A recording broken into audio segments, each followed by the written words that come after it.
aí, minha gente linda, tudo bem com vocês? Sejam muito bem-vindos e bem-vindas a mais uma aula de Direito Processual Tributário. E hoje a gente vai começar a estudar aquele momento em que, assim, começou a dar errado, sabe? Você foi executado, tudo mais, estão querendo tomar suas coisas. Então, continuando na nossa linha do tempo, por favor, Maria, slide na tela, pra gente estudar execução fiscal. E, gente, a execução fiscal é uma peça que você não vai fazer, tá? Você não vai fazer execução fiscal, a gente não vai aprender a fazer execução fiscal, porque a execução fiscal é uma peça típica da fazenda. Quem vai fazer a fazenda, você vai ser o réu. E por que a gente vai estudar a execução fiscal? Porque a gente vai ter que se defender na execução fiscal. Como é que você vai fazer uma defesa de uma coisa que você não conhece? Então, a gente tem que primeiro aprender o que é execução fiscal, para você entender o que é que estão lhe acusando, para você se defender. Como é que você vai se defender de uma coisa que você não sabe o que é? Então, a execução fiscal é literalmente o que a gente tenta impedir. Porque vem lá a hipótese de incidência, o fato gerador, aí gera a obrigação, né, lançada gera o crédito já é exigível. É exigível por que meio? Por meio da execução fiscal. Então, a execução fiscal é o meio processual pelo qual a fazenda vai atingir a finalidade de satisfazer o crédito tributário por meio do seu patrimônio. Então, essa é a execução fiscal, buscar a satisfação do crédito tributário. Olha aqui, é regida por rito próprio pela LEF, Lei de Execução Fiscal, a gente vai chamar LEF, que é a Lei 6.830 de 80, que diz no seu artigo 1º. A execução judicial para a cobrança da dívida ativa da União, dos Estados, do DF e dos municípios e respectivas autarquias será regida por esta lei e subsidiariamente sempre pelo CPC. Então, o que aconteceu? Você recebeu uma notificação de lançamento e a partir dessa notificação, já não cabe mais nem declaratória, nem IMS preventivo, você vai pagar, e aí se você pagar, eventualmente, você pode acabar pedindo uma restituição se for indevido, você vai impugnar administrativamente, você vai impugnar judicialmente, que pode ser uma anulatória ou MS repressivo, ou você fica inerte. Se você ficar inerte, só esperar assim com os braços cruzados, o que é que vai acontecer? O pior. Você vai ser inscrito em dívida ativa e vai ser ajuizada uma execução fiscal. Então, lembrando, LEF tem uma lei própria, lei de execução fiscal. O CPC é aplicado apenas de forma subsidiária. Então, ó, olha aqui. Constituir o crédito tributário, você vai ter um prazo de 5 anos, um prazo prescricional de 5 anos para o ajuizamento da execução fiscal. Você não quer que chegue na execução fiscal. Você não quer chegar a ser executado. Ainda tem alguma esperança, as defesas. Mas aqui já, a sua situação já não está boa. Você quer evitar a execução fiscal e aí, lembrando, tem um prazo prescricional de 5 anos da constituição do crédito até a execução fiscal. Olha aqui, artigo 174 do CTN. A ação para a cobrança do crédito tributário prescreve em 5 anos, contados a data da sua constituição definitiva, que normalmente é o dia seguinte ao vencimento do tributo. Tudo isso a gente já viu. Então, o dia seguinte ao vencimento, de acordo com a súmula 622, a notificação do auto de infração faz cessar a contagem da decadência. Claro, porque a decadência é o prazo de 5 anos para lançar. A notificação do auto de infração é o lançamento. Então, para a decadência, né? Porque lançou. Para a constituição do crédito tributário. Exaurida a instância administrativa, com o decurso do prazo para a impugnação ou com a notificação de seu julgamento. Então, se você perdeu o prazo administrativo, ou se você foi para a esfera administrativa e foi improcedente, porque o administrativo vem primeiro, ou com a notificação do seu julgamento definitivo e esgotado o prazo concedido pela administração para pagamento voluntário, inicia-se o prazo prescricional para a cobrança. Então, você vai contar os 5 anos, porque normalmente você recebe a notificação, você pode pagar, impugnar e aí ficar inerte. Se você pagar, ok, extingue. Se for indevido, depois você pede de volta na restituição. Se você impugnar, você pode impugnar administrativamente ou então judicialmente a ação anulatória, mandado de segurança repressivo. Ou então você pode não fazer nada. Se você não fizer nada, se você ficar inerte, você vai aí ser ajuizado uma execução fiscal contra você, lembrando que tem uma prescrição de 5 anos, entre a constituição definitiva do crédito, que é geralmente o vencimento, e o ajuizamento da execução fiscal. Exceção, tributo declarado e não pago. Porque um tributo declarado e não pago, quando ele é sujeito a lançamento por homologação, que é aquele que você faz 100% do trabalho, você faz tudo e ainda antecipa o pagamento. Nesses, o ato da declaração já constitui o crédito tributário. Mesmo que o lançamento seja uma atividade privativa da fazenda, é entendimento que só o fato de você declarar já constitui o crédito tributário, principalmente quando você não paga. Então, você declarou e não pagou, já começa desde logo a contar a contar o prazo prescricional. Não tem mais decadência, porque é um entendimento que a sua entrega da declaração já constitui o crédito tributário. Você já está dizendo, eu estou devendo. Está aqui, eu estou devendo. Então, não tem por que esperar 5 anos de decadência para começar a contar o prazo prescricional. Já começa a prescrição direto, porque o lançamento ocorre com a entrega da declaração pelo contribuinte, mesmo que ele oficialmente seja privativo do fisco. Essa constituição definitiva do crédito, que normalmente acontece com o lançamento privativo do fisco, vai se dar com a entrega da declaração pelo contribuinte. Então já vai começar os 5 anos daí, de acordo com a súmula 436 do STJ. A entrega de declaração pelo contribuinte reconhecendo o débito fiscal constitui o crédito tributário. É tipo o lançamento, mesmo o lançamento sendo privativo do fisco, nesse momento aqui, por entendimento, já é assim, dispensada qualquer outra providência por parte do fisco. Então, já vai começar os 5 anos daí. E por se tratar de uma ação de execução, assim como a execução lá no processo civil, você vai precisar de um título executivo para executar. Esse título executivo, qual é? Vai ser a CDA, a Certidão de Dívida Ativa, que é um título executivo extrajudicial. Então, quando você for inscrito em dívida ativa, você vai gerar aí uma certidão de dívida ativa, que é o título extrajudicial, que vai fundamentar a execução fiscal. Olha aqui o que diz o artigo 784 do CPC. São títulos executivos extrajudiciais: a certidão de dívida ativa da Fazenda Pública, da União, dos Estados, do DF e dos municípios. Então, a CDA, a Certidão de Dívida Ativa, é um título executivo extrajudicial que vai embasar a nossa execução fiscal. Então, para que um débito público seja cobrado judicialmente por meio da execução fiscal, precisa ser inscrito em dívida ativa para que sejam emitidos os 2 documentos. Primeiro, o termo de inscrição em dívida ativa e, o que importa para a gente, a certidão de dívida ativa, a CDA, que é esse título executivo extrajudicial que vai embasar a execução fiscal. Essa ação que a Fazenda vai mover contra você para satisfazer, para buscar cobrar o crédito tributário que você tanto temia de ser cobrado e estava tentando suspender a exigibilidade. Aqui não tem mais isso, porque o pior aconteceu. E o que é essa dívida ativa? Gente, em linhas gerais, o mais fácil que eu posso fazer para vocês é dizer que é um Serasão. É tipo um Serasa, tá? É tipo um Serasa público que vão ser escritas as suas dívidas com a Fazenda Pública, seja tributária, seja não tributária. Então, uma dívida não tributária, por exemplo, um aluguel que você tem aí de um prédio público, alguma coisa, também vai para a CDA. Então, o que é a CDA? É tipo um Serasa, que vai ter todas as dívidas que você tenha contra a Fazenda Pública, que vai gerar essa CDA, que vai fazer com que seja um título executivo para embasar a execução fiscal. Então, olha aqui, artigo 39, os créditos da Fazenda Pública, de natureza tributária ou não tributária, serão escriturados como receita do exercício em que foram arrecadados nos respectivas rúbricas orçamentárias. Parágrafo 2º. Dívida ativa tributária é o crédito da Fazenda Pública dessa natureza proveniente de obrigação legal relativa a tributos e respectivos adicionais e multas. E dívida ativa não tributária são os demais créditos da Fazenda Pública, tais como os provenientes de empréstimo compulsório. Ah, isso aqui é um ponto. O CTN, gente, é anterior à Constituição. A LEF também.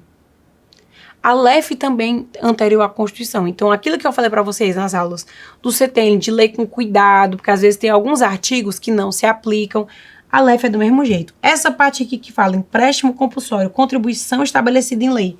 Isso aqui, na época da LEF, não era tributo. O empréstimo compulsório foi um auê para o STF entender que era tributo e realmente estabelecer a teoria pentapartite. Então, até aqui tá ok o artigo. Você entendeu que dívida tributária é algum problema com o tributo que você tem, não tributário é um aluguel, alguma outra coisa que você tem com a Fazenda, mas que tudo vai para a dívida ativa, que é tipo um Serasão, e que nesse Serasão, quando você for inscrito, vai gerar uma CDA, que é a certidão de dívida ativa, que vai embasar a sua execução fiscal, vai ser o título extrajudicial da sua execução fiscal. Essa parte aqui do empréstimo compulsório, você desconsidera, porque os empréstimos compulsórios e as contribuições e custas processuais são tributos, todos esses. As custas processuais são taxas. Então, todos esses aqui são tributos e você desconsiderará essa parte aqui da LEF, beleza? Também, suspensão do prazo prescricional para dívida ativa não tributária. O que é que acontece? A LEF vai dizer, muito esperta, no artigo 2º, parágrafo 3º, que a dívida ativa suspenderá a prescrição para todos os efeitos por 180 dias. A LEF é o quê, meu povo? Lei ordinária. Lei ordinária. Beleza. O artigo 146 da Constituição estabelece que apenas lei complementar pode tratar de matéria de prescrição e decadência tributária. Então, a LEF é lei complementar? Não. Então, a LEF trata de prescrição e decadência tributária? Não. Então, este pequeno trecho que está aqui no artigo 2º, parágrafo 3º da LEF, Lei 6.830 de 80, por favor, abra. A LEF é tão pequena, vale a pena ler. De cabo a rabo, tem 40 e poucos artigos. Esse artigo aqui, 2º, parágrafo 3º, que diz que suspenderá a prescrição para todos os efeitos a inscrição em dívida ativa, né, por 180 dias, é inaplicável à dívida ativa tributária. Só vai valer para a dívida ativa não tributária. Porque para não tributária pode usar a lei ordinária. Então, se for um aluguel, você tem uma multa. Sabe que é o melhor dívida ativa não tributária? Multas de trânsito. Se você tem uma multa de trânsito, numa rodovia federal, vai para a dívida ativa. Vai para a dívida ativa e é uma dívida ativa não tributária, porque multa não é tributo. Tributo, de acordo com o artigo 3º do CTN, não pode ser sanção de ato ilícito. Então, olha aqui. O que é que diz? Suspenderá a prescrição para todos os efeitos de direito por 180 dias ou até a distribuição da execução fiscal, se esta ocorrer antes de fim daquele prazo. Não se aplica para crédito tributário. Não, apenas não tributário. Por quê? Porque a LEF é lei ordinária e para tratar de prescrição e decadência tributária tem que ser lei complementar, porque é assim que o artigo 146 da Constituição diz. Tá? Então, não se aplica à dívida tributária por estar disposto em lei ordinária. A dívida tributária precisaria de lei complementar. Lei complementar. Olha aqui, artigo 146, inciso 3º, a linha B da Constituição é que fala isso. Mas não foi revogado, tá? Esse artigo ele não foi revogado, ele tá válido. Só que ele não se aplica para a dívida ativa tributária, só apenas para não tributária. Então, ele tá lá, não foi revogado, tá lá, é válido, mas você tem que ler com atenção. Por quê? Porque a LEF, assim como o CTN, são duas normas anteriores à Constituição. Então, elas foram recepcionadas em parte. E quais são os requisitos do termo de inscrição em dívida ativa? O que é que tem que ter nesse termo? Esses instrumentos, a CDA e o termo, eles têm que respeitar uma série de requisitos. Quais são esses requisitos sob pena de nulidade? Artigo 2º, parágrafo 5º da LEF. Abra a LEF, por favor. O termo de inscrição em dívida ativa conterá, né, deverá conter o nome do devedor, dos corresponsáveis e sempre que conhecido o domicílio ou residência de um e de outro. 2. O valor originário da dívida, bem como o termo inicial e a forma de calcular os juros de mora e demais encargos previstos em lei e em contrato. 3. A origem, a natureza e o fundamento legal ou contratual da dívida. Essa segunda parte aqui você vai desconsiderar porque não dá para fazer contrato em tributário. Nessa parte aqui não foi recepcionada. Próximo.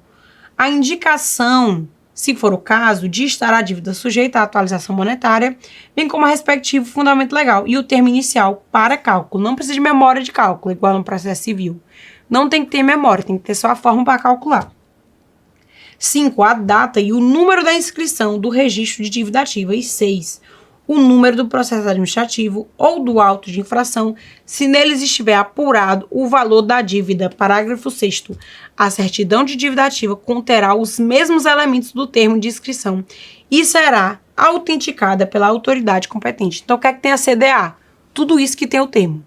Tem que ter nome, forma de calcular, número do processo administrativo, número do auto de infração. E esses requisitos têm que ser observados sob pena de nulidade. Sob pena de nulidade, você tem que observar estes requisitos. Então, ó, tem que ter nome, tem que ter valor originário, tem que ter origem, indicação, se for o caso, da dívida deixar sujeita à atualização, data, número de inscrição, tem que ter tudo isso sob pena de nulidade. Se não tiver, é nulo, tá? É nulo. E aí, poderá a inicial da execução fiscal ser rejeitada por ausência de memória de cálculo? Não, acabei de falar. Eu falei enquanto a gente estava lendo os incisos. Não. Não é necessária a memória de cálculo igual é lá na execução civil. Na execução civil, a gente precisa de memória de cálculo. Aqui não precisa de memória de cálculo, tá? Então, só precisa dizer o valor e a forma de calcular, mas a memória em si não precisa ser apresentada. O fisco não precisa apresentar memória de cálculo. Basta indicar valor originário da dívida, termo inicial e forma de calcular os juros de mora e demais encargos previstos em lei. Súmula 559 do STJ. Em ações de execução fiscal, é desnecessária a instrução da petição inicial com o demonstrativo de cálculo do débito, por tratar-se de requisito não previsto no artigo 6º da Lei nº 6.830 de 80. Então, não está na LEF, você não precisa de memória de cálculo. Poderá a inicial da execução fiscal ser rejeitada por falta de CPF ou CNPJ do devedor? Não pode ser rejeitada por falta de CPF e de CNPJ. Quero saber, em ações de execução fiscal, a petição inicial não pode ser indeferida sob o argumento de falta de indicação de CPF, RG ou CNPJ da parte executada. Súmula número 558 do STJ. Então, você não pode indeferir a execução fiscal, a inicial da execução fiscal, porque o que é a execução fiscal? É uma ação, gente. Então, vai ter o mesmo rito assim. É um rito especial, mas a mesma estrutura. Inicial, você vai se apresentar no processo, mas você vai ver que aqui você vai ser citado, não é para se defender, é para pagar. Mas eu digo assim, é um rito processual que vai começar com a petição inicial. Então, ele tem um rito próprio, mas começa com inicial e essa inicial não pode ser indeferida por falta de CPF, CNPJ.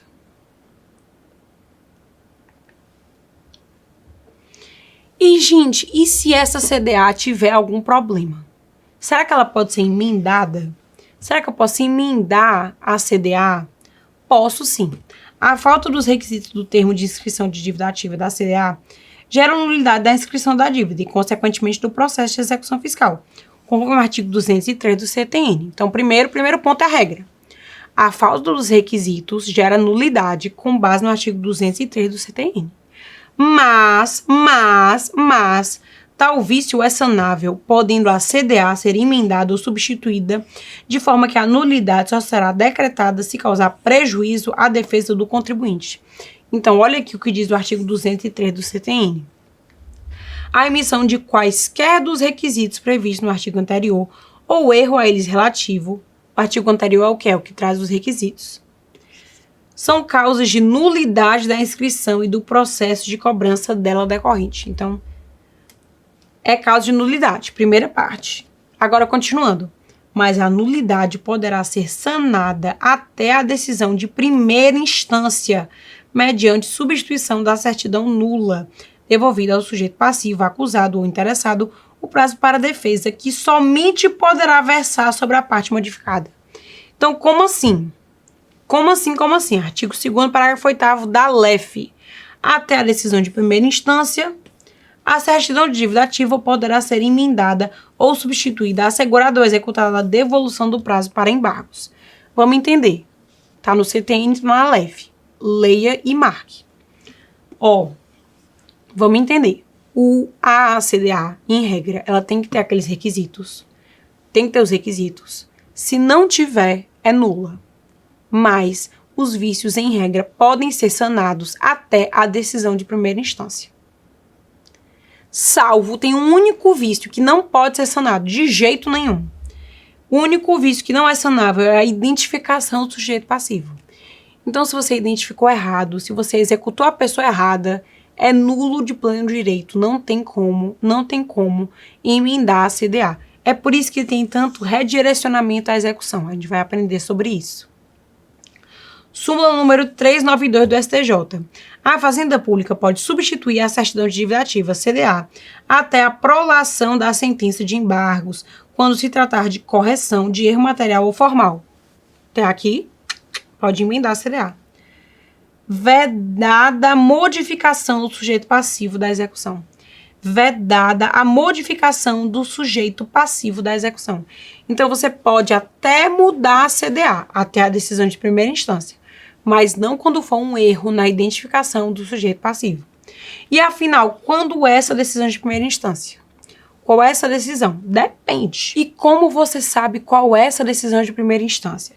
A gente vai ter aqui duas opções. Se você apresentou embargos à execução fiscal ou exceção de pré-executividade, que são formas de defesa que a gente ainda vai estudar, a decisão de primeira instância é a decisão que resolver essas defesas. Os embargos, a decisão vai ser uma sentença, e a decisão de pré-executividade vai ser a decisão interlocutória que resolver A exceção, porque a gente vai ver que embargos é outra ação em autos apartados e a exceção de pré-executividade é uma simples petição nos autos da execução fiscal. Então, isso aí a gente vai ver, não se preocupe.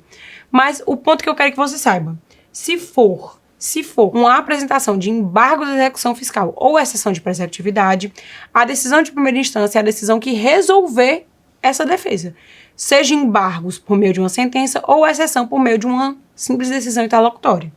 Mas se você não apresentar a defesa na execução, vai ser considerada a primeira decisão a decisão que determina a expropriação dos bens do executado. Ou seja, aquela decisão que fala penhora, Bacenjude, Renajude, Cisbajude, aquela decisão que disser intima o banco para fazer a penhora.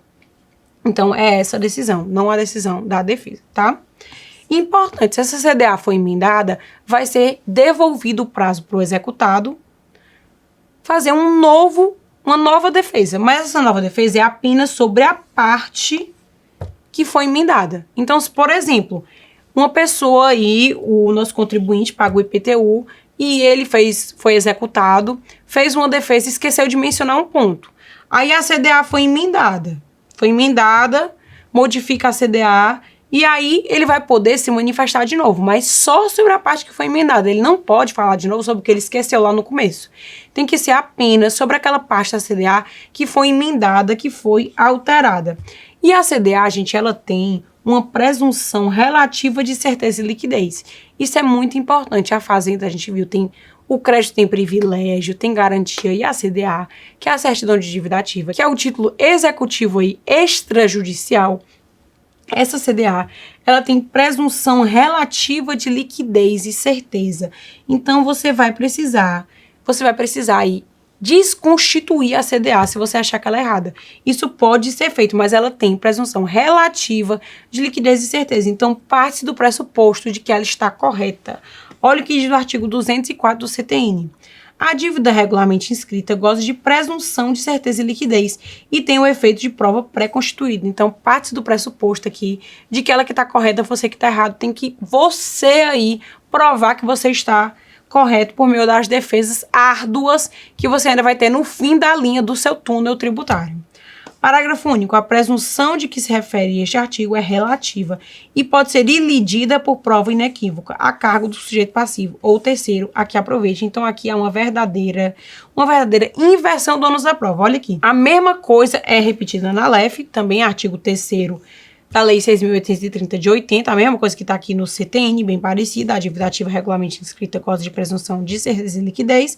Isso pode ser elidido pelo contribuinte que vai ter o ônus da prova invertido, ele vai ter que fazer uma defesa árdua, mas que você vai aprender a fazer para o seu cliente, para conseguir aí desconstituir a CDA e, eventualmente, o lançamento tributário e a cobrança.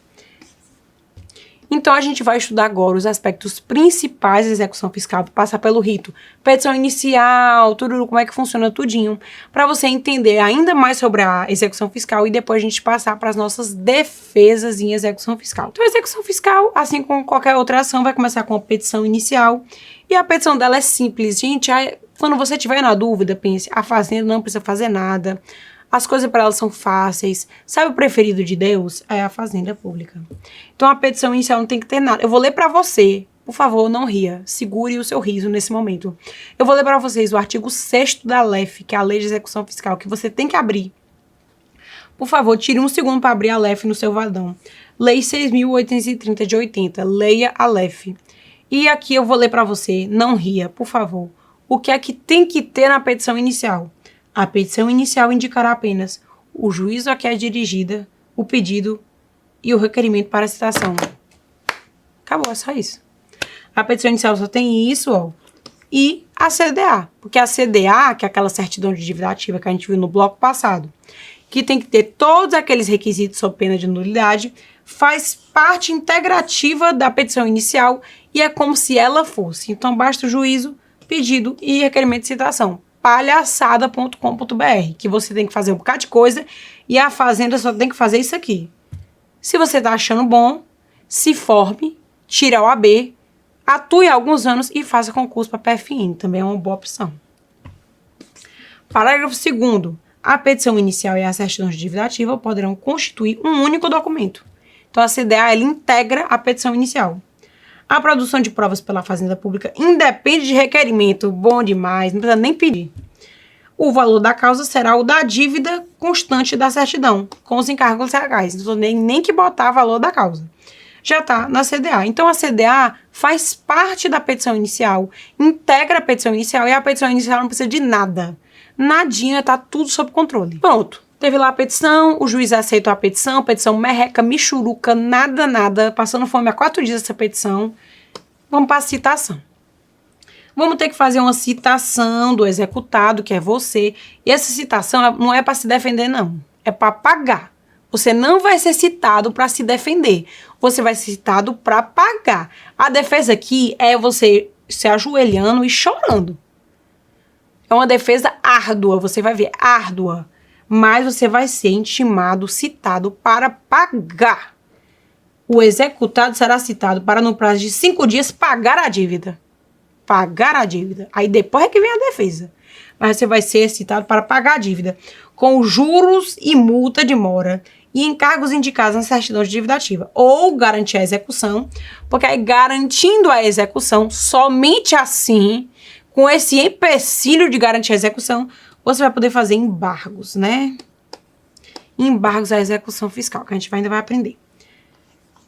Parágrafo 2º. O despacho do juiz que ordenou a citação interrompe a prescrição. E esse despacho, ele retroage, tá? Ele retroage. Mas então, afinal, o que é que você precisa saber sobre a citação do executado? Regra, será realizada por meio de correio com aviso de recebimento. Beleza. Exceção, se a Fazenda Pública a requerer por outra forma, na petição inicial, porque a Fazenda Pública pode o quê? Tudo. A citação por edital também é um ponto, é uma coisa que inclusive cai muito na primeira fase. Citação por edital. A citação por edital na execução fiscal é cabível quando frustradas as demais modalidades. Súmula 414 do STJ. E aí vocês lembram que a gente já leu isso aqui, artigo 8º, parágrafo 2, dizendo que o despacho do juiz interromper a prescrição? Isso é importante. Por quê? Porque corre aquele prazo de 5 anos lá do vencimento da constituição do crédito. O crédito foi constituído, venceu, parará. Começa 5 anos a contar para o ajuizamento da execução fiscal. Esse prazo de 5 anos se acaba, se interrompe com o despacho do juiz que ordenar a citação. Só que aí, gente, tem um BO. Ele retroage a data da propositura da ação. Por quê? Porque pode ser que a Fazenda, por exemplo, o crédito tributário está aqui, venceu, tudo bem, tchururu, venceu. Começou os 5 anos. Com 4 anos e 10 meses, a Fazenda ajuizou a execução fiscal. 4 anos e 10 meses. 4 anos e 10 meses. Aí o juiz da vara tava de férias, tava na Disney, indo lá no Magic Kingdom. E aí ele só despachou 5 anos e 3 meses depois. Tu imagina a Fazenda se prejudicar por causa de um juiz que demorou? Então, o despacho dele interrompe a prescrição, só que os efeitos retroagem. Então, o que conta, basicamente, em linhas gerais, o que conta é a data do ajuizamento da ação. Então, não teria prescrito, mesmo que o juiz estivesse só lá depois de 5 anos e 3 meses, feito o despacho da citação, porque retroage a data da propositura da ação. Olha o que diz a súmula número 106 do STJ. Proposta a ação no prazo fixado para o seu exercício, a demora na citação por motivos inerentes ao mecanismo da justiça, ou seja, já está dizendo que a justiça pode ser lenta. Não justifica o acolhimento da arguição de prescrição ou decadência.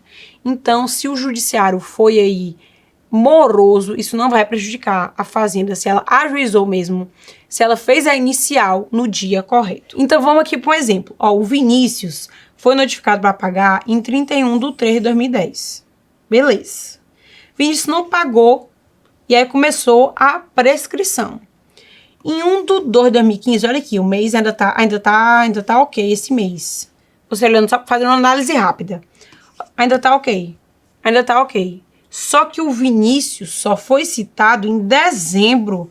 O Poder Judiciário demorou 10 meses para citar o Vinícius. A Fazenda Pública não vai não vai se prejudicar. Então, não está prescrito isso daqui, ó.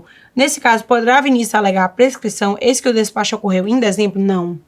Por quê? Porque o despacho da citação retroage à data do ajuizamento, que foi uma data ok. Então, para configurar efetivamente a interrupção da prescrição, basta o ajuizamento da ação, porque apesar de estar lá na lei que é o despacho da citação, ele vai retroagir. Garantia do juízo.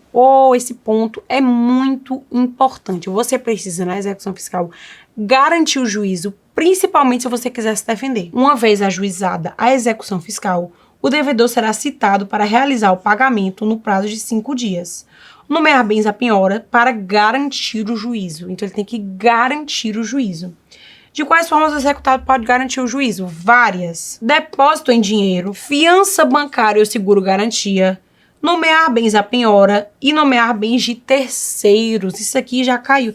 Acho que é uma questão sobre isso aqui, na OAB 40. Você pode até olhar aí no seu caderno de prova para treinar. Olha o que diz o artigo 9º da LEF. Em garantia da execução, pelo valor da dívida, juros e multa de mora e encargos fixados na certidão de dívida ativa, o executado poderá: 1. Efetuar depósito em dinheiro à ordem do juízo em estabelecimento oficial de crédito que assegure atualização monetária. 2. Oferecer fiança bancária ou seguro-garantia. 3. Nomear bens à penhora, observada a ordem do artigo 11, que é dinheiro, título da dívida pública ou título de crédito. Isso aqui, gente, essa ordem cai muito em prova, tá? Bote aqui um coração. A LEF cai muito em prova. Ame a LEF. 4. Indicar a penhora bens oferecidos por terceiros e aceitos pela Fazenda Pública. Parágrafo 1º. O executado só poderá indicar e o terceiro oferecer bem imóvel à penhora com consentimento expresso do respectivo cônjuge. Gente, foi exatamente isso que caiu na OAB 40. Me lembrei agora, foi exatamente isso. Alguém tinha um imóvel e era casado em comunhão de bem. Foi exatamente isso aqui. Caiu esse parágrafo em uma questão da OAB 40. Então, ó, muita atenção. Leiam e marquem a LEF, que é super importante.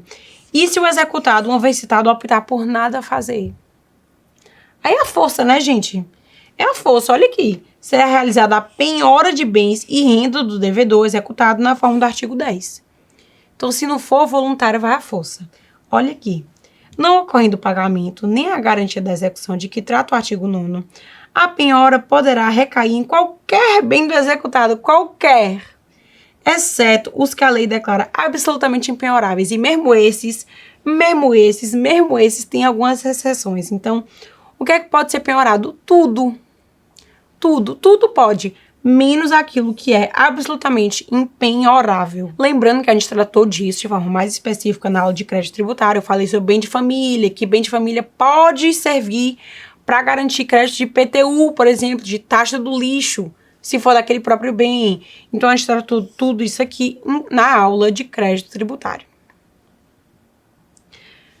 E aí, gente, se você não pagar, vão fazer a penhora, qual bem? Qualquer um. E qual é a ordem dessa penhora? Vai prevalecer a ordem da LEF, porque o CPC também tem uma ordem, mas o CPC é norma geral, a LEF é norma especial. Execução fiscal é regida pela LEF, CPC é subsidiário. Então, você vai olhar o artigo 11 da LEF. Olha aqui a ordem da penhora. Isso aqui cai em prova, viu?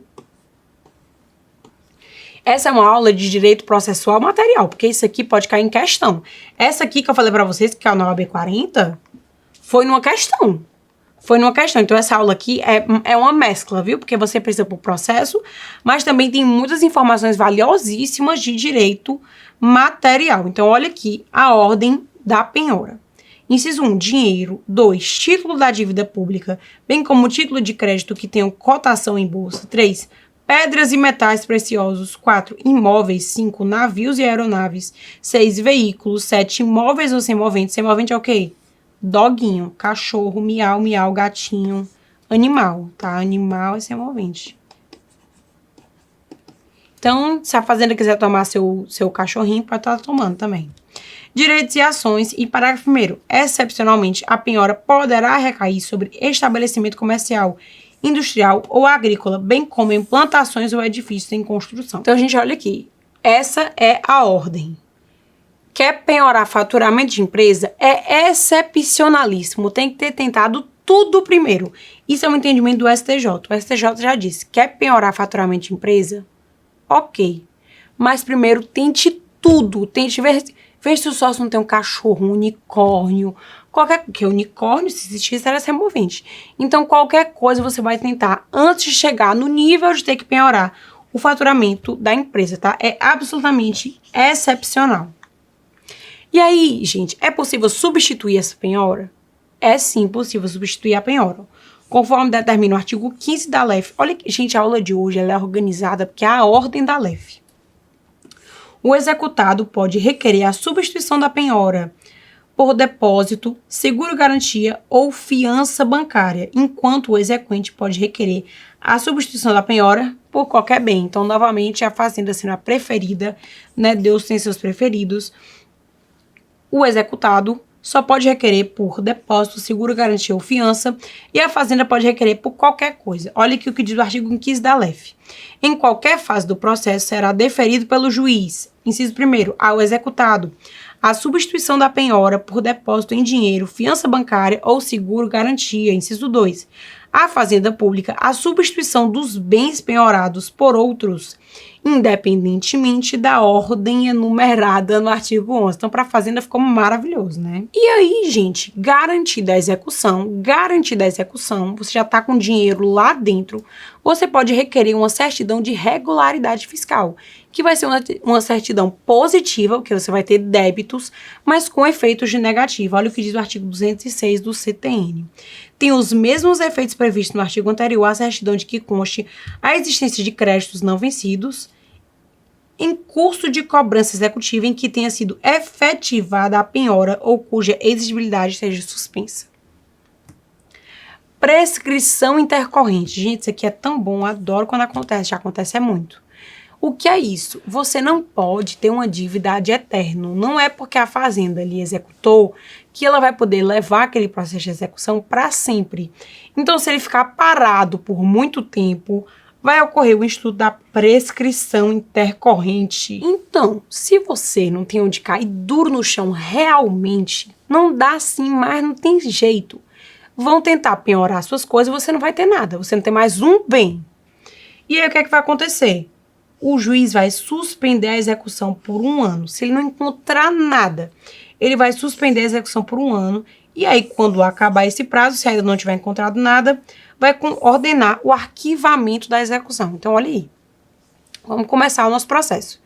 Ele executou, passou lá da prescrição normal, executou tudo ok.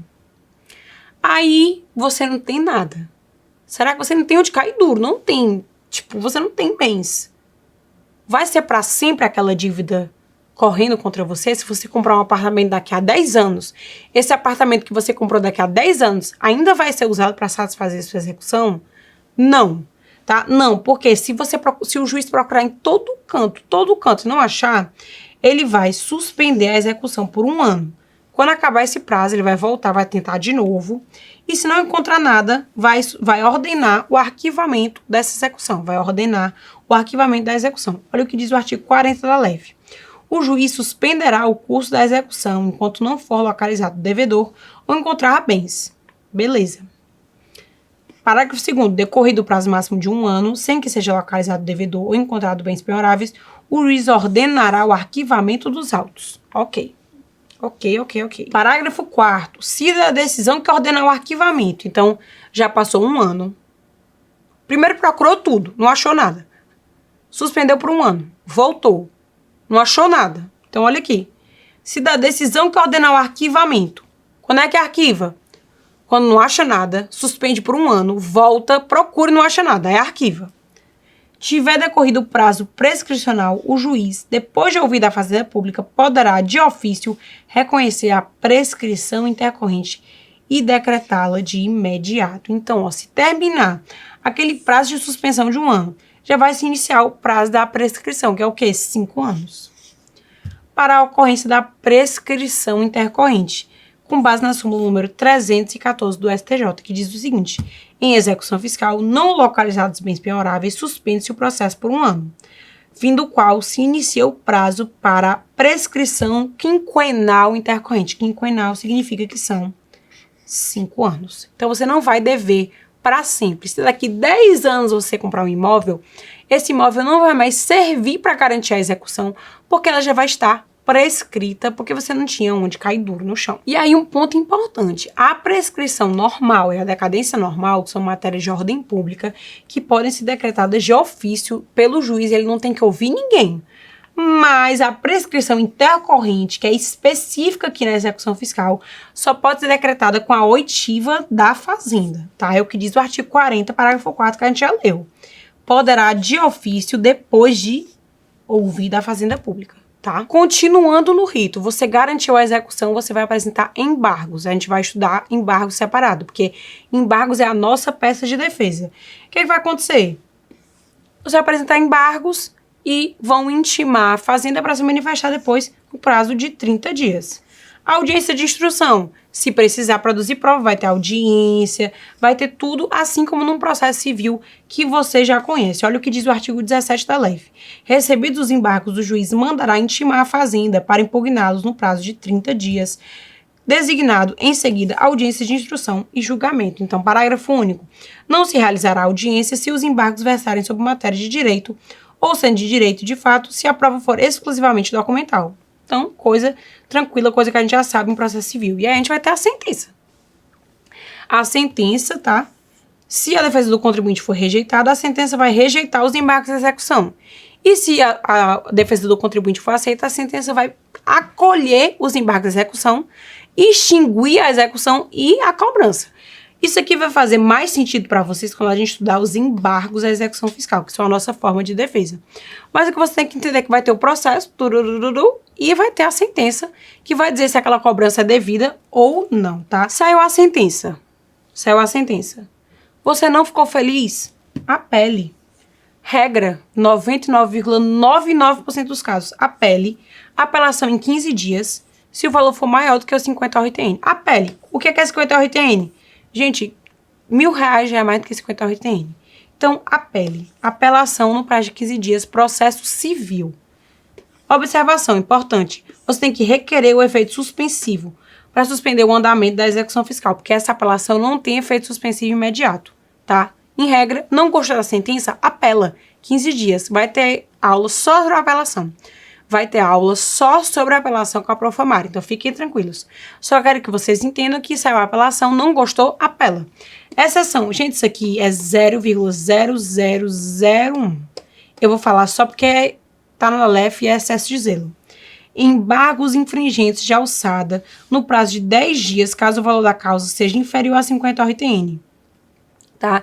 Então, caso seja inferior, a questão vai ter que lhe dizer, você vai fazer embargos infringentes de alçada no prazo de 10 dias, tá? E agora, gente, vamos para um ponto importante, tá? Inclusive, o último ponto da nossa aula, que é o redirecionamento da execução fiscal. Como é que funciona isso? A gente viu no primeiro bloco que o único vício que não é sanável de jeito nenhum da CDA é a indicação do sujeito passivo. Então, você não tem como mudar o sujeito passivo de uma CDA. E é por isso que existe o redirecionamento da execução fiscal. É um drible da Receita para mudar o polo passivo da execução fiscal sem alterar a CDA. Como é que isso vai ser feito? É uma inclusão do sócio-gerente ou administrador da pessoa jurídica no polo passivo de uma ação de execução fiscal. Então, é uma execução da empresa que você vai redirecionar para o sócio-gerente ou administrador da pessoa jurídica. Então, por exemplo, está executando Americanas, redireciona para o Paulo Lema lá para os sócios da Americanas. É um redirecionamento. Que hipóteses, né? Que hipóteses pode acontecer? Primeiro a gente tem que entender, e a gente falou disso quando a gente estava estudando responsabilidade tributária. Se ainda não chegou essa aula, ela vai chegar, mas eu acho que já chegou. Responsabilidade tributária, que pena é responsabilidade da pessoa, a regra da própria pessoa. Então, a Americanas errou, é a Americanas que é responsável. Essa é a regra, tá? Multa, a responsabilidade é da empresa. Então, quando eu vou para as audiências com os meus clientes, eu vou com as pessoas, né? Pessoa de carne e osso, mas a pessoa tá ali representando uma empresa. Então, o cliente tal, a maior parte dos meus clientes são pessoas jurídicas. Então, a regra é que a pessoa jurídica é responsável pelo próprio BO dela, mesmo que esse BO tenha sido causado por uma pessoa física, né? Um contador ali errou, mas é a pessoa jurídica que se responsabiliza. Então, em regra, não pode ter, tá, um redirecionamento, não pode ter uma responsabilização da pessoa física, de acordo com a súmula 430 do STJ, que dispõe que não caberá responsabilidade automática do sócio pelo mero inadimplemento de tributo. Então, pense assim, se deu algum BO, calma, porque em regra a responsabilidade é da pessoa entendida como jurídica também, quem fez ali aquele problema. Então, dentro de uma empresa, primeiro você responsabiliza a empresa. Olha aqui, súmula 430 do STJ. O inadimplemento da obrigação tributária pela sociedade não gera por si só a responsabilidade solidária do sócio-gerente. Não tem. Exceção, quando é que você vai responsabilizar? Quando é que é numa pena ali, eu vou realmente responsabilizar pessoalmente alguém. Porque tem essas hipóteses. O sócio pode ser compelido a realizar o pagamento dos tributos devidos pela empresa, nos casos de 1. Desconsideração da personalidade jurídica. Então, quando você confundiu ali no artigo 50 do Código Civil o patrimônio, começou a pagar a escola do seu filho com o rendimento da empresa, aí vai dar um problema. 2. Liquidação de sociedade de pessoas em que as responde de forma ilimitada. Então, isso aqui é empresarial, porque a gente tem o limitado, que é limitado à responsabilidade da empresa, e o ilimitado, que é a responsabilidade de todo mundo. 3. Responsabilidade tributária pessoal do artigo 135 do CTN, que é aquele que fala sobre crime e contravenção penal, excesso de poder, tá? Então, se você agiu com excesso de poder, infração de lei, contrato social ou estatuto, excesso de poder ou infração de lei, contrato social ou estatuto, você praticou ali uma coisa mais grave, com o poder que você tinha, vai ser redirecionado. Mas o que se considera infração à lei para fins de responsabilidade pessoal do sócio. Então, é o que já mencionei, crimes contra a ordem tributária, lei número 8.137 de 90. Então, se ele cometeu um crime contra a ordem tributária, se for uma coisa ali mais grave, chegou ao ponto dele sonegar, ele vai ser responsabilizado pessoalmente. Então, a regra, quem responde é a empresa, é a pessoa da empresa, porque a empresa é uma pessoa jurídica. Então, quando eu falo que quem responde é a pessoa do ato, a pessoa que eu tô falando é a empresa, a pessoa jurídica, mesmo que tenha sido uma pessoa física, um contador que fez um erro, né? Até porque pessoa jurídica não tem carne e osso. Exceção, temos sim, confusão patrimonial da desconsideração da personalidade jurídica, tá? Então, exceção, desconsideração da personalidade jurídica, liquidação da sociedade ilimitada, que não tem proteção, responsabilidade tributária pessoal do 135, que é infração de lei, contrato social ou estatuto por excesso de poder, o que é crime contra a ordem tributária. Crime contra a ordem tributária. Olha aqui a súmula vinculante número 24. Não se tipifica crime material contra a ordem tributária, previsto no artigo 1º, inciso 1 a 4 da Lei dos Crimes contra a Ordem Tributária, antes do lançamento definitivo do tributo. Então, tem que ter o lançamento definitivo do tributo, tá? Então, o que é essa infração à lei, a contrato social, a estatuto, com abuso de poder? Crime contra a ordem tributária, mas isso tem que ser depois do lançamento definitivo do crédito, tá? Não pode ser antes. E um outro entendimento importante, configura infração de lei a dissolução irregular da sociedade, que é você mudar de endereço, mudar de domicílio fiscal e não avisar isso. Isso é seríssimo. Por quê? Porque o seu domicílio fiscal é o local onde a fazenda lhe encontra para cobrar os seus BOs. Lhe encontra para cobrar os seus BOs. Súmula número 435, olha aqui, do STJ. Presume-se dissolvida irregularmente a empresa que deixar de funcionar no seu domicílio fiscal, sem comunicação aos órgãos competentes, legitimando o redirecionamento da execução fiscal para o sócio-gerente.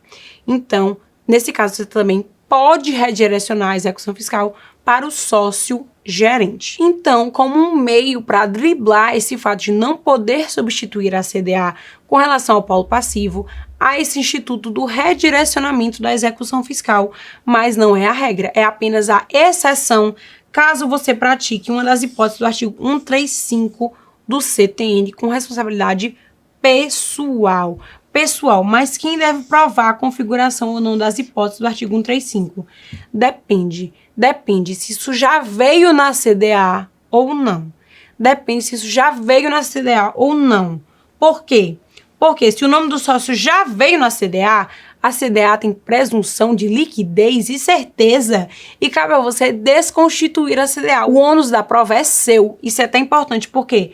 Porque se já veio na CDA e o ônus da prova é seu, você jamais pode fazer uma exceção de pré-executividade. Vai ter que ser um embargo à execução fiscal. Isso vai fazer sentido. Isso vai fazer sentido lá nas defesas. Então, olha aqui. Se o nome do sócio está na CDA, a CDA tem presunção de liquidez e certeza. Então, é você que vai provar. Se você vai provar, tem que ser embargos à execução fiscal. Embargos à execução fiscal. Você vai fazer embargos e você vai provar, é você que vai provar, porque o nome já tá na CDA. Já tá na CDA. Então aqui, ó, por óbvio, olha o que eu disse, não vai caber nem MS, nem exceção de pré-executividade. Por quê? Porque são ações e petições que não cabem dilação probatória, mas guarde essa informação. Então, se o nome estiver na CDA, como a CDA tem presunção de liquidez e certeza, você que vai ter que provar. Se o nome não tiver na CDA, o fisco que vai provar. Se o nome não tiver na CDA, o fisco que vai provar, então você vai poder aí fazer qualquer tipo de defesa. Vamos ver bem direitinho. Você vai poder, por exemplo, fazer uma exceção de pré-executividade, tá? E qual é o prazo, gente, que a Fazenda vai ter para redirecionar essa execução? Em regra, são 5 anos, tá? 5 anos. A contar de quando? A contar de quando? O prazo para o fisco requerer o redirecionamento da execução fiscal para o sócio-gerente é o mesmo da prescrição intercorrente de 5 anos, mas a contar de quando? Se a dissolução irregular ocorre antes do despacho da citação, vai ocorrer do despacho da citação. Então, se a dissolução foi em 2018 e o despacho da citação foi em 2019, começa em 2019, começa do despacho da citação. Se a dissolução ocorrer depois do despacho da citação, durante o processo, ocorre desde a dissolução. Então, se for antes do despacho, conta do despacho, se for depois, conta da própria dissolução. Isso é entendimento do STJ. E aí, qual é o sócio que eu vou redirecionar? Gente, é aquele que tinha poderes de administração no momento da dissolução irregular.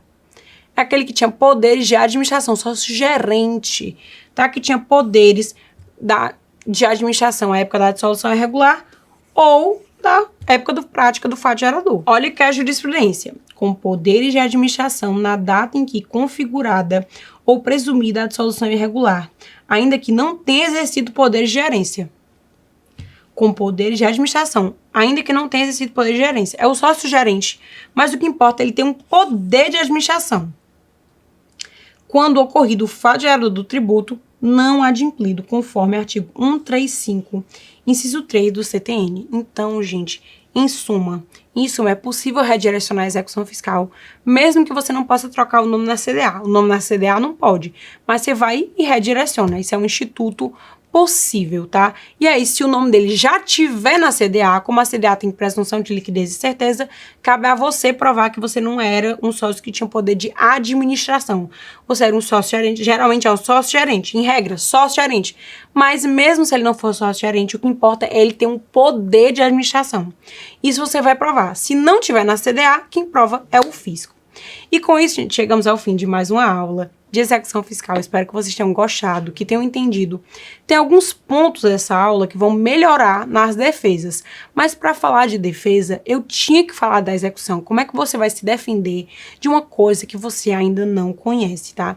Então, qualquer dúvida que você tenha, deixa aqui nos comentários. A gente está aqui para ajudar vocês.